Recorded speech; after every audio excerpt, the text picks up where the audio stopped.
The food was great, and I will work for food, so we'll go ahead and get started. And just the first slide, it all starts with planning. And as Senator Williams mentioned, you know, as funding becomes less and less for highway construction, planning becomes more and more important. Now, how does project planning work? Well, you know, we as TxDOT, we meet with everybody. We meet with the locals and try to decide, you know, what we need to do, whether it's the counties, the cities, the ports, all the local entities, anybody from the public, and try to decide what really needs to be done. And so one of the things, you know, TxDOT has a bunch of different types of plans. One is we've got the statewide long-range transportation plan. It's basically a 24-year plan, and we look out and say, okay, what are we going to be doing 24 years from now? We also have a regional transportation plan, or comes from our Metropolitan Planning Organization, and Alan Clark represents the Houston-Galveston Area Council, which is our Metropolitan Planning Organization for the Houston area. So that plan's a 20-year plan. Then we have a Unified Transportation Plan, which is TxDOT's really kind of 10-year plan, 4 to 10 years. And then we have the TIP or STIP, the Statewide Transportation Plan, which is generally a 4-year plan. And then we also have what's called a letting plan, which is generally within a year, and it's projects that we plan to actually let to construction. If you look at this slide, it's pretty busy. But one of the things on the long-range plan, you know, one of the things that has kind of changed in the past and is with the Federal Highway Administration, and all these plans are required to have them because of the Federal Highway Administration. But you know, we're looking for a lot of participation from the public or anyone else involved out there. It's very all through each of these plans to do this. But one of the things that has changed is the Federal Highway Administration came out and says, okay, on each one of these plans it needs to be physically constrained. And what does that mean? It means that we need to project how much money we're going to have available for these plans or for these projects in the future, and it needs to be a good projection of the funding that's available. And so if you don't have the funding, you can't put them on the plan. If you can't put them on the plan, there's some things that you can't do. You can't actually get progression on your project.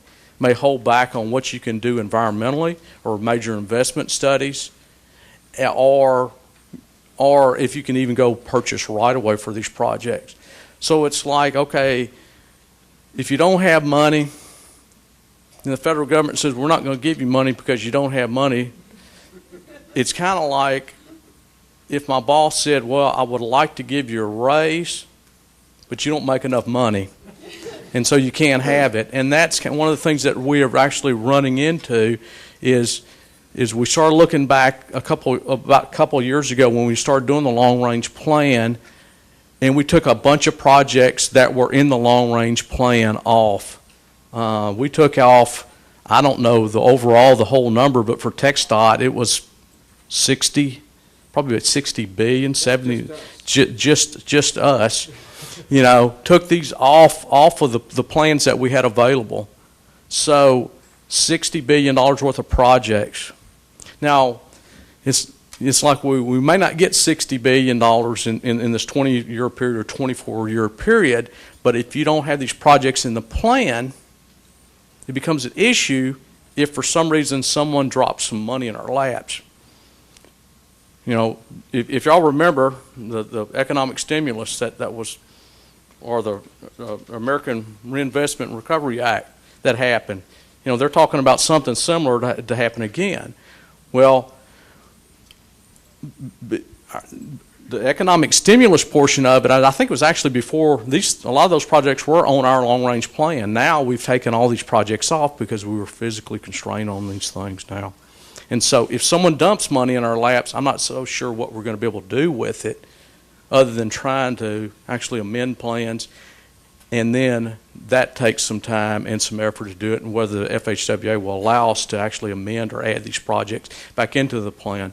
So planning has actually become a whole lot more cumbersome than it has in the past. It's a whole lot more important than it's been in the past due to the physical constraint nature of it. And let's see, I still got a green light, so that's good.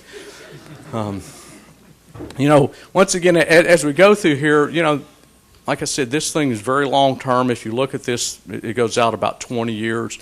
And there's some key things to do. You know, one of generally when you start looking out 20 years, you're looking at the feasibility of the project. You know, it's long range planning. Is this project doable? Is it something that we really need to do? You know, used to be we didn't worry about too much about the money. Now we do. How much is it going to cost for us to do it? And, you know, it's more of a, okay, let's see, this is something that we need to do. This is something we would like to do. And then as you start getting a little bit closer to 10 years, you actually start doing some develop authority, and that's when everything starts kicking in. You major investment studies, you start looking at your funding levels, you start working on your environmental documents. And then once you get within the 3 to 4 year time frame, hopefully you've done enough work and you've got the funding available that you can actually get your record of decision completed and actually start purchasing right away and doing utility relocations to get you to the point where you can actually let these things to construction. You know, once again, it takes a long time for these planning efforts. You know, Judge King was talking about, and I did the math in my head, and it was looks like it's been 48 years that we've been planning to do the evacuation route on State Highway 36. That's a long time. Well, he said in the 60s, so that's where I did the math, you know. But realistically, you know, and I look back over my career, and I've only been here with TxDOT a very short 30 years, or almost 30 years. And we have been actually working on a project in front of our district complex for 23 years. And we have yet, and I think we're real close to actually letting the thing. And every time they tell me within a month of letting, I tell them, no, it's not going to happen. Because I don't think it's ever going to happen because of the planning process. And it hasn't necessarily been a planning process error, but it's just something that hangs around. So, you know, what I want you to do is anything of these long-range planning activities, any of our planning activities, we need participation from you out there. We need participation from the public out there. You know, if you think that a project needs to be done and there's a public hearing or there's a public meeting, we need for you to come out there and support it. And it's just like anything, the majority of the time, any public comments that we get are going to be negative towards a project. Every one of y'all out here, y'all wouldn't be here unless you actually supported transportation. So we need to start seeing you at the public hearings and the public meetings and providing positive comments on that. You know, stay involved in it, and that's the most important thing for anybody is to stay involved. And when you feel good or you feel like this thing needs to be done, you need to support it and tell your friends and tell your neighbors why it needs to be supported. We also have to deal with air quality conformity. Once the air conformity issue, it's about like the physically constrained stuff. The only way you can get better air quality conformity is generally to spend money. And the federal government's going to tell you, okay, you don't have enough money, we're not going to give you money. This project, we're not going to fund your project because you don't have money to make it better. So once again, you can't get that raised because you don't make enough money.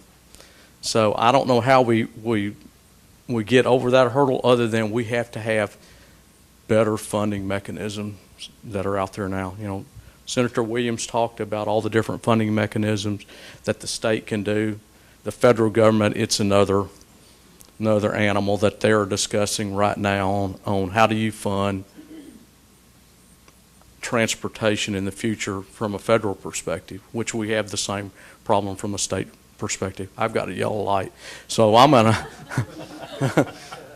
so that means I've got 3 minutes. One of the things that in all this, any of these planning activities, I mean, there's a lot of data that requires for us to collect, and that's what we do. There's a lot of models that we run. You know, we got to look at the amount of traffic that's out there to support these projects. We work with the MPO to update our functional classifications, and the reason why we do that is to get federal dollars. Our functional classifications of our roadway, you know, they have to be on the national highway system to get these federal dollars. So that's one thing we had to do. And I'm going to zoom through these things pretty fast. One of the things that we're working on also was the enhancement portions and bicycle projects.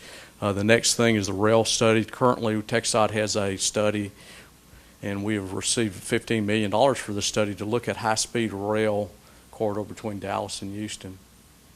I'm sure that's going to be a lot longer than a 20-year process, but it is something that we need to look at.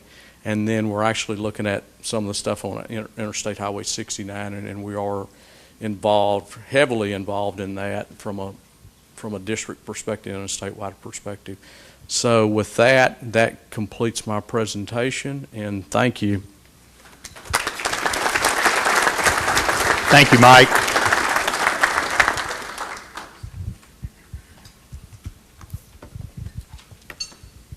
Thank you, Mike. Our next panelist is Alan Clark. He is the Director of Transportation Planning for the Houston-Galveston Area Council. He is the Director for HGAC's Metropolitan Planning Organization, which is responsible for development of the region's multimodal transportation plans. The MPO's Transportation Policy Council approves the programming of all federal highway and transit funds in Harris and the adjacent 7 counties.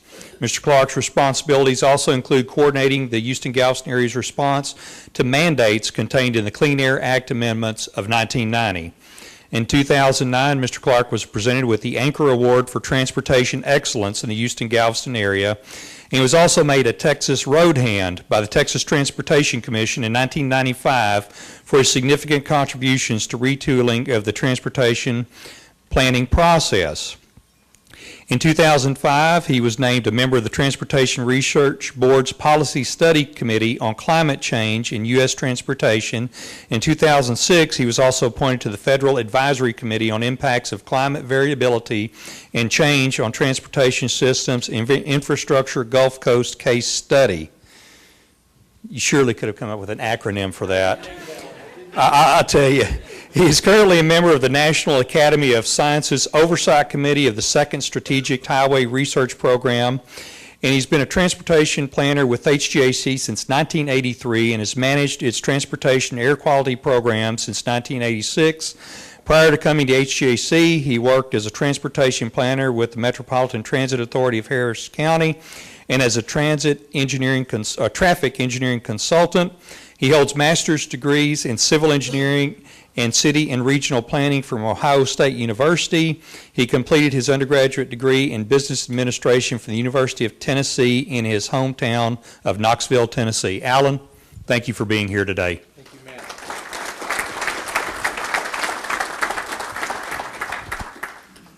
First, I want to say thank you for sending us Commissioner Sebesta, Commissioner Payne, to work on our Transportation Policy Council.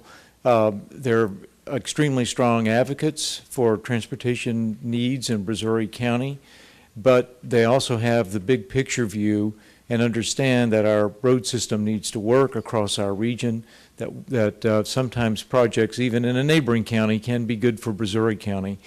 But I think that their job is not one that I envy, because we, as you heard from Mike Alford, we throw at them a lot of information and a lot of federal process sometimes that doesn't always make a lot of sense when you're thinking about just how to get that next road built or get that bridge replaced that is so urgently needed in your part of our area.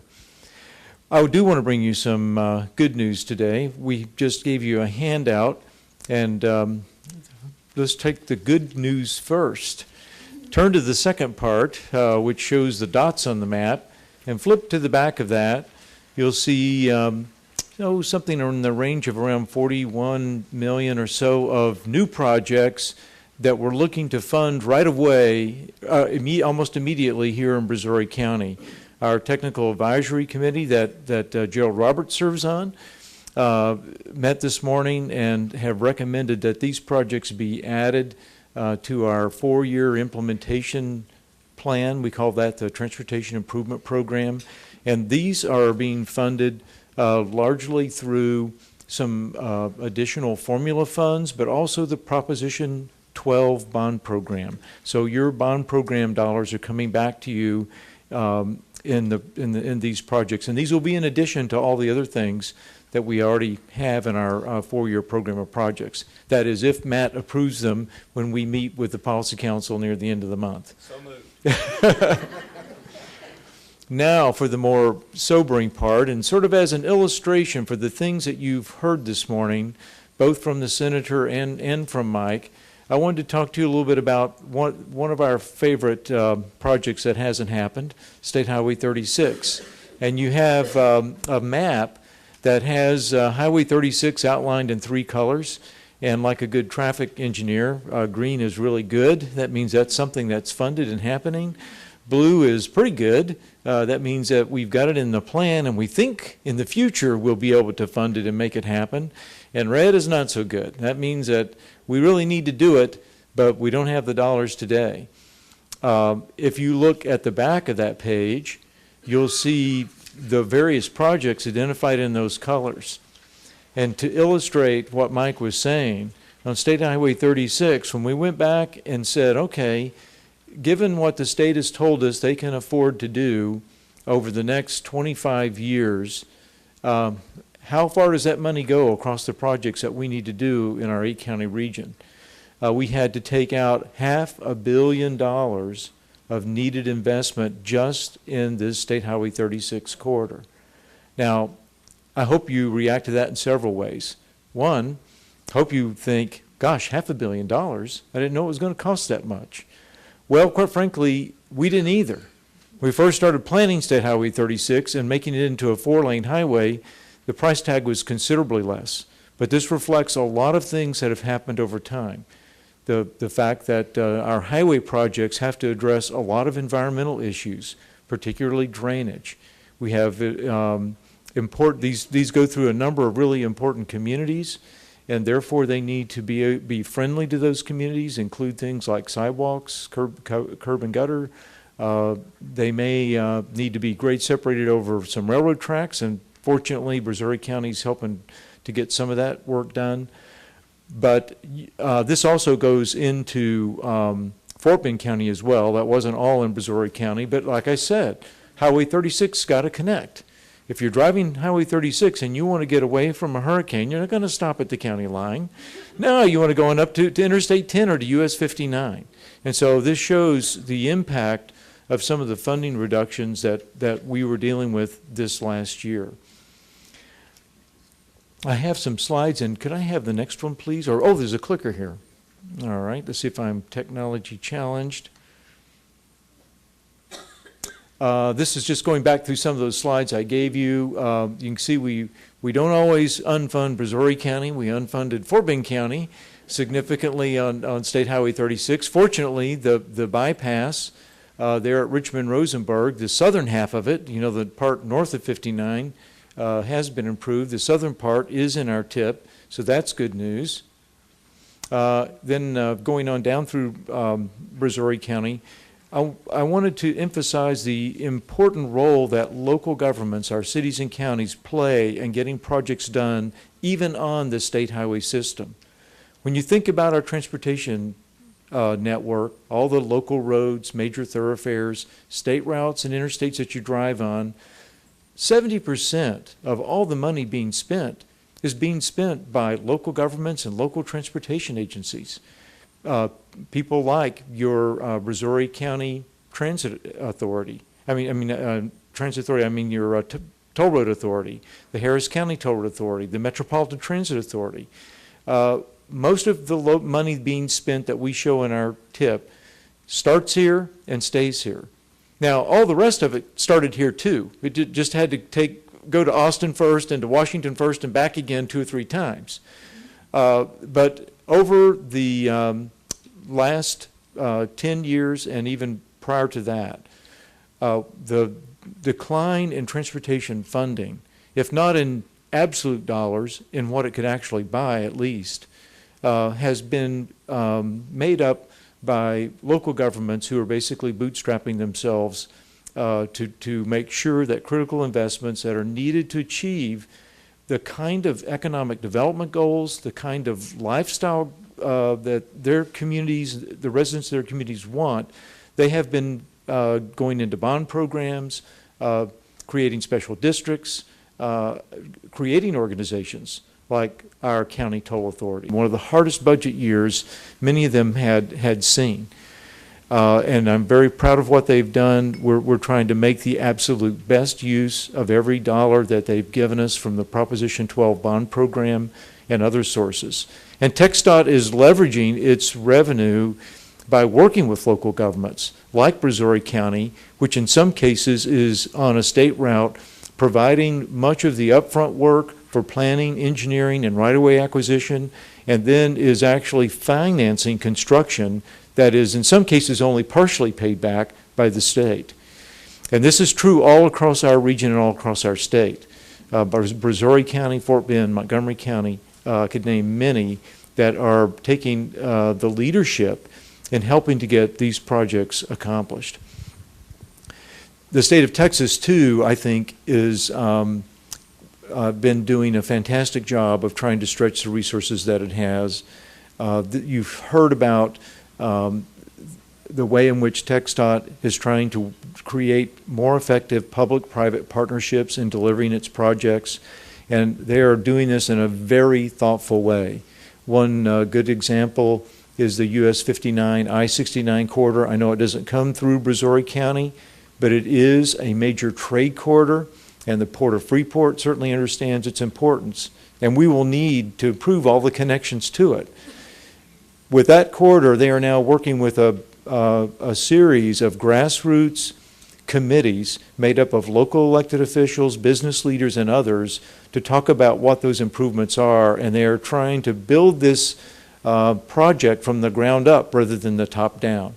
TxDOT's changed a lot in the last, I don't know, 10 years or so, and a lot of that change has been outstanding, and I think they're leading the way for other states to consider.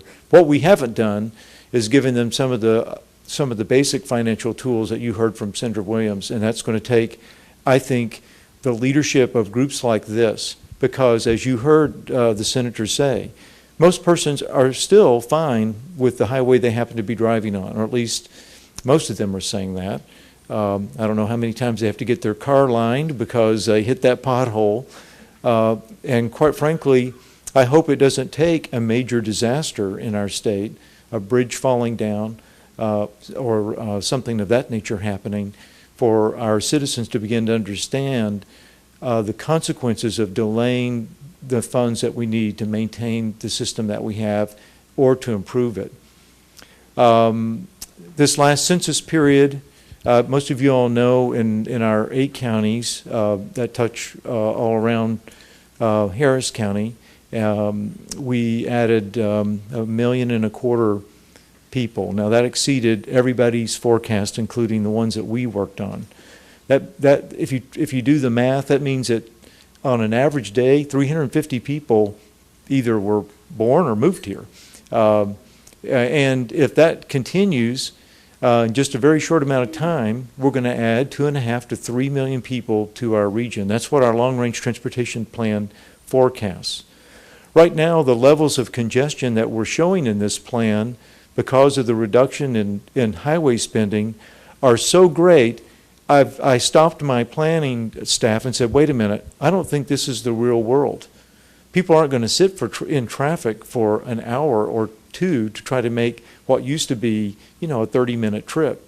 So we're dialing back the numbers a little bit and saying, well, we think that now our peak period, instead of being from, 6:30 to 8:30 or whatever, is now going to be from 5 o'clock or so to maybe 9 o'clock. We're having to spread this traffic out across the day because it's physically not possible to move all those trucks and all those people at the same time with the limited road network that we have. Now, there's another choice. Some of those folks may decide that Texas isn't the best place to be, that they're going to go somewhere else, or some businessman will say, I'm going to go to another part of the country. I don't know. That hasn't stopped them so far. And in the 30 years I've been here, we've been playing catch-up all along. So I am very concerned that the future that our children have, as they look to prosper the way some of us have been able to do in this great part of the state, is really going to be curtailed by the investment we see. And I am out of time, so thank you very much.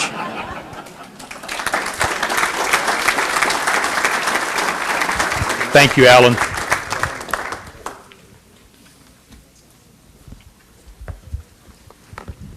Thank you, Alan. I think we've seen from our first two speakers just the planning processes and all of the factors that go into planning.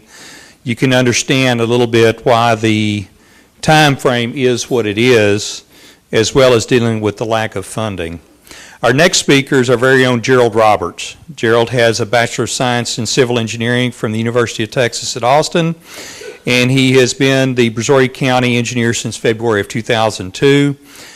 He worked 22 years with the Dow Chemical Company in construction management as well as in labor service.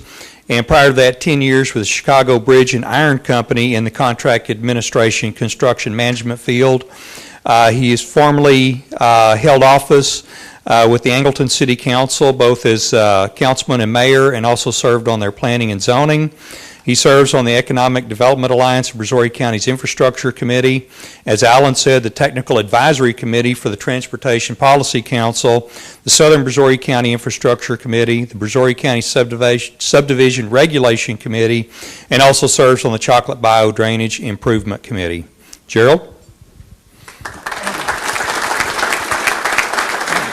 Thank you, Commissioner. I wore my maroon tie and my maroon lined jacket, and I drove my Darrell Royal red truck to work. All right. I couldn't pass that up with all the giggle maggies a while ago. I couldn't pass that up. I apologize. As some of you may know, I'm a Longhorn, right? Oh, wait. Anyway, glad to be here and glad to come share some time with you. I think today, I hope y'all realize that that our mobility partners are very important to the area. Working with HGAC and TxDOT, you have good representation with HGAC. I think they already said Commissioner Sebesta and Commissioner Payne are on the Transportation Policy Council. Myself and my new engineer Michael Shannon is on the TAC committee. Mayor Reed is a board member. Commissioner Adams is a board member. Mayor Martin is a board member. So you have good representation, you know, in the planning process. Today, I just wanted to. I figured with Mike and Alan talking about the planning process that I'd just try to go back and share with you a little history and what Brazoria County and Commissioners Court has been directing as far as mobility. And a lot of this is going to be old hat to you, but sometimes I don't think everything that we do gets out. And so I just wanted to share some successes that we've had with our mobility bond project with you. Back in 2002, we started a mobility study, major mobility study for Brazoria County, and identified some projects, and Commissioners Court approved a bond issue in 2004 for $50 million to try to leverage projects, getting them ready for state and federal funding. We had one project that we were going to go build in those 22 projects. Because of the funding issues that's come up, we haven't been largely successful in leveraging projects, but we have had some successes, and we kind of had to change direction kind of in the middle of it. Instead of trying to leverage, go get some concrete on the ground. So we've done a great job I'll just go over a couple of the projects, working with our partners like Panel and the area office here. We've got the service roads on 288 in the north end of the county done. We've got FM 865, which is Cullen, improved, from 518 up to McCard Road. I don't know how many of you used to go to Galveston County on Dixie Farm Road, but from Highway 35 to 518, I guess it goes all the way through to 45 now, doesn't it? Is done. And most of these projects I'm talking about were TxDOT projects. We were just leveraging money to get them built. And I think even some of the developers contributed in some of the funds for 288. The Missouri County projects that we've got done is we had a partnership with the City of Pearland and TxDOT, and our part of that project called Bailey Road and County Road 101 was that Pearland would connect veterans to Highway 35 over by the high school, and they've done that.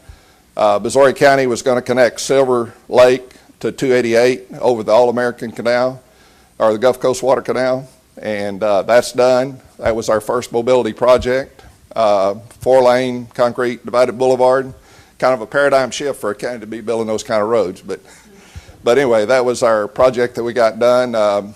We've also connected County Road 94 down across the Gulf Coast Water Canal that connects to 101. And TxDOT has built our overpass at 288 and 101. So now, because of the congestion on 518, our priority was to do more east-west thoroughfares. And we've helped with the Bailey Road 101 thoroughfare. Of course, Pearland is just completed their Magnolia project, which connects 288 and 35. So now there'll be 3 major corridors there that people can get east and west. To 288 and on into their jobs wherever they're working. As you know, north end of the county has experienced a great deal of growth. The Alvin School District has really been under a lot of stress to get the schools in place for all the growth and development that's coming up there, and we've been trying to support their effort in helping with thoroughfares. And one of the ones we just completed was our County Road 58 project, from 288 to 48. We should be having a ribbon cutting there, Commissioner Stanley, in the next couple of weeks. It's about done.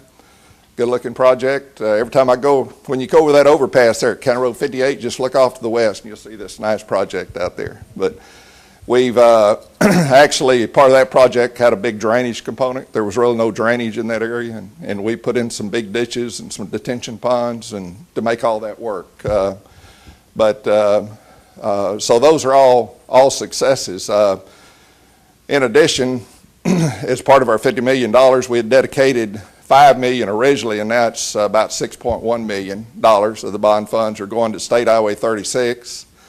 And we're, because the legislature give TxDOT a tool to create this pass-through toll program, we submitted a project in 2009 and was selected on a competitive basis for some little segments, and those are some of the dots that are on your map that Alan gave you. I'm not going to go a lot into 36 because he's already talked about it a lot, but basically we're in the planning process for that. We're almost through the schematic phase, working on some environmental stuff, and we'll be starting some final design and buying some right-of-way shortly. We're going to build a grade separation in West Columbia at State Highway 35 and 36.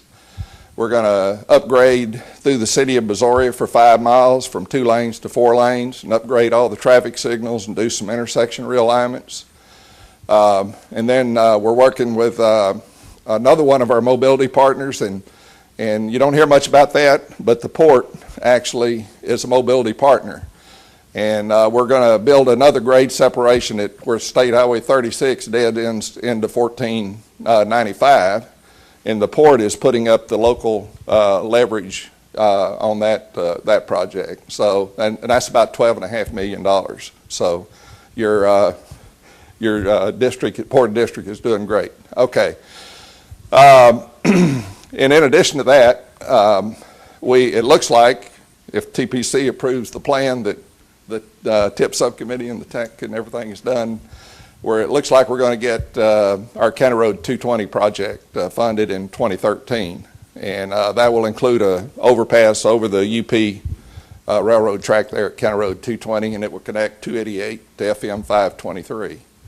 That's about an $18 million project, and the county's putting about $3.5 million of their bond money as our 20% match to the state and federal funding for that project. So that'll be another success story, I hope, and that should be coming up soon. But other than that, we went over and visited with West Columbia yesterday and kind of give them a little update on the West Columbia overpass. We want to make this process as easy as we can in building this state highway. Got some capable people. Former area engineer Larry Heckathorn is going to be helping me build these state highways. So I think we can get it done. But other than that, dude, I can't forget your Blue Water Highway. It's been 2 years. It was up here. I just recalled it. Okay. As y'all know, we had our coastal highway washed out, or we lost about 4.5 miles of it during Hurricane Ike, and we got a Federal Highway Administration authorization to build some protection for our coastal highway and complete the road work on the project. About a $27 million project, and we're almost through this long planning process. We hope to let that project by the end of September for construction, and we're going through a selection for construction management services right now to help us manage that project. It's basically a rock revetment wall. It's different size stones. Some of the big stones may be like you might see on the jetties down on the harbor. But anyway, it's going to be a lot going on. All this rock's probably going to have to be barged in and unloaded and hauled to the job site. And we're looking forward to that job. That's what we call a local let project. TxDOT is given the oversight on the project, approving all the drawings and engineering and environmental and all that kind of stuff, and we're going to go do the construction as a local entity. All right. And that, I think, with the yellow light on, I think I'll wind it up, Commissioner.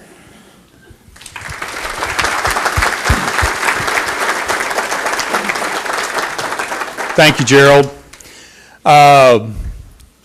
We've got just a moment or two. Does anybody have any questions for these three guys other than me? Mike, now that you're the guy in charge of TxDOT. County Road 257, Blue Water Highway, do you want it? I saw Trish in the room. Where's Trish at? Be quiet, you're retired. Gary used to ask me that every January, and the answer is still no. The offer is always open, sir. Any other questions? Matt, could I have one more minute? Real quick. All right, real quick. I think I can talk loud. Being the mayor of Angleton, out talking trains, you can probably hear me fine, but I'll get the microphone. But anyway, you know, we used to be called the train stop here in Angleton. We got our bypass around downtown. But anyway, I forgot to tell you, and it's really significant, even though, you know, it may be small and may not be so noticeable, but through the federal bridge program, the BRINSAP program, the county has got 47 bridges in the county replaced in the last 5 or 6 years, and TxDOT is building those bridges for us. The county bridge is worth about $23 million. I haven't added up what all the city bridges are, but there's 88 bridges in Brazoria County that TxDOT is building for us, including the city and the county. So I thought that was pretty significant. That I think Brazoria County's got the reputation that we got most of those federal funds for those bridges. So